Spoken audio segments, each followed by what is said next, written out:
Hello दोस्तों, स्वागत है आपका अपने चैनल कुंज भारद्वाज फैमिली में। आज हम बात करने वाले हैं मोक्षदा एकादशी के बारे में, उसका समय, विधि, कथा और इस दिन हमें क्या नहीं करना चाहिए।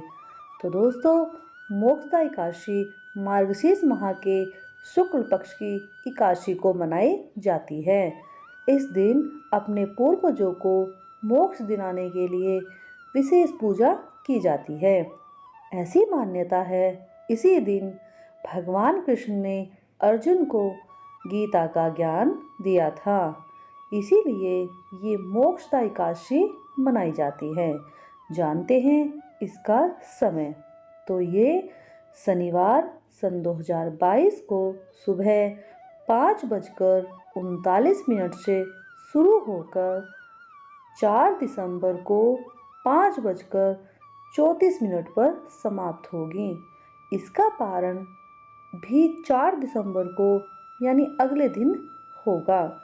जानते हैं इसकी विधि। तो इसमें मोक्षदा एकादशी से एक दिन पहले ही आप दोपहर के समय ही भोजन कर लें। इसके बाद उस दिन जिस दिन मोक्षदा एकादशी हो, आप ब्रह्म मुहूर्त में उठकर स्नान कर लें। स्नान करने के बाद एकादशी के व्रत का संकल्प लें। इसके बाद श्री कृष्ण भगवान की पूजा करें। पूजा में आप उन्हें धूप, दीप, पुष्प अर्पित करें और पीले पुष्पों का विशेष ध्यान रखें। पूजा करने के बाद किसी जरूरतमंद को आप कुछ दान भी करें। उसके बाद किसी ब्राह्मण को भोजन कराकर उन्हें यथाशक्ति दक्षिणा अवश्य दें। सुनते हैं इसकी कथा। एक नगरी थी चंपा। उसके एक महान व प्रतापी राजा थे जिनका नाम था वैखनाश। वे बड़े ही ज्ञानी और सारे वेदों को जानने वाले थे। ऐसा राजा पाकर सारे नगरवासी भी बड़े खुश थे। उसके राज्य में बहुत खुशहाली थी। एक बार राजा वैखनास को सपने में अपने पिता दिखाई दिए। उसने देखा कि उसके पिता भयंकर नरक की यातनाएं झेल रहे हैं। ये सब देखने के बाद राजा ने अगले दिन अपनी रानी को अपने सपने की सारी बात बताई। तो उसकी पत्नी ने उन्हें मुनि आश्रम में जाने के लिए सलाह दी।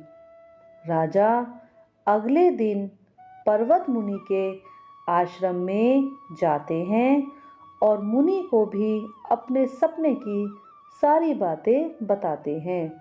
उनकी सारी बातें सुनकर उन्हें मुनि कहते हैं, राजन, आपके पिता ने आपकी माता के ऊपर बड़े भयंकर जुल्म किए थे। इसीलिए अब वे अपने कर्मों को ही झेल रहे हैं। तो राजा मुनि ने इस सब का उपाय पूछा। क्या करने से उनके पिता को इस भयंकर यातना से मुक्ति मिल सकती है।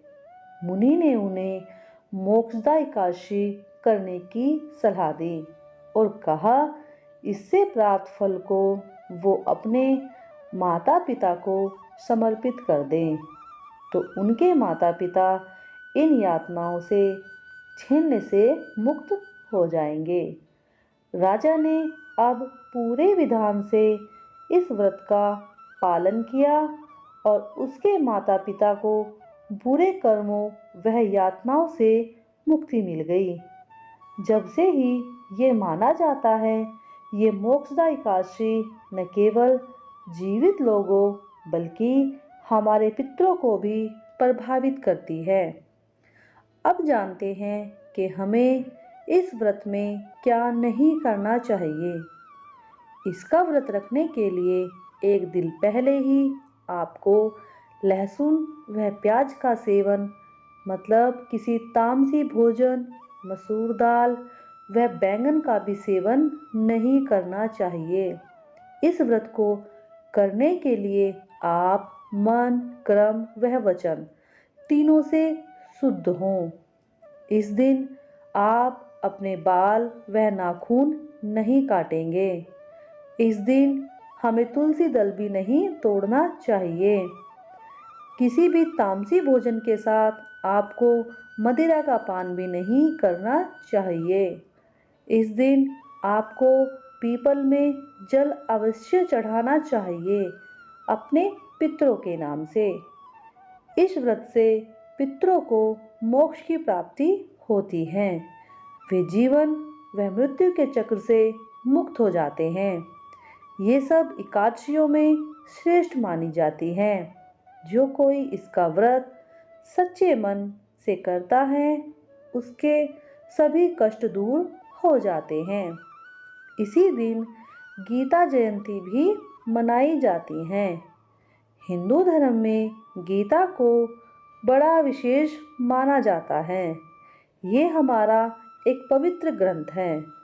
ऐसा माना जाता है जो कोई भी गीता का अध्ययन रोज करता है उसे मृत्यु के बाद हरि चरणों में स्थान प्राप्त हो जाता है।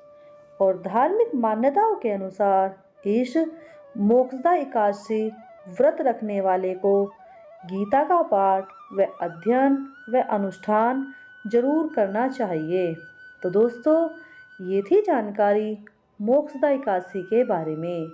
अगर आपको अच्छी लगी हो तो प्लीज़ लाइक, शेयर और सब्सक्राइब जरूर कीजिए और जुड़े रहिए कुंज भारद्वाज फैमिली के साथ। धन्यवाद।